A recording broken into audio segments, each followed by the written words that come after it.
panin tähele, et üks tehniline, üks ebasportlik, mis Valgele anti pärast seda, me ei realiseerinud 3 vaba viset, kas see võis olla mängu murdehetk? Raske on niimoodi öelda, et kas see nüüd oli murdehetk, aga tõenäoliselt tuleb natuke nüüd vaeva näha, sellepärast et ei toimi need kaitseformatsioonid meil uute meestega ja järgmisest nädalast kindlasti tuleb palju rõhku kaitsele. Et siin juba mitte esimene mäng, vaid mitmes mäng juba, kus meil visatakse üle 80 silma, et sellega ei võida nagu enam mänge.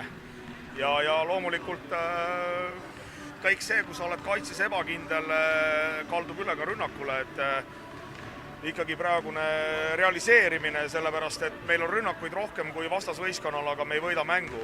Et see on nagu muret tekitav, jah. Palju see Lätis toimunud mäng nagu mõjutas nüüd näiteks tänast mängu? Ma ei tea, ma arvan, et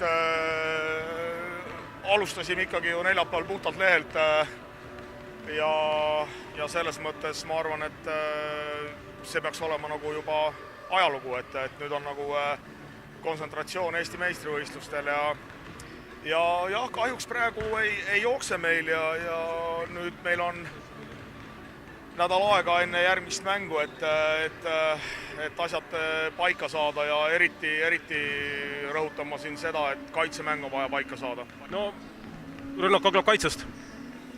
No, eks ta hakkab jah, aga lihtsalt nagu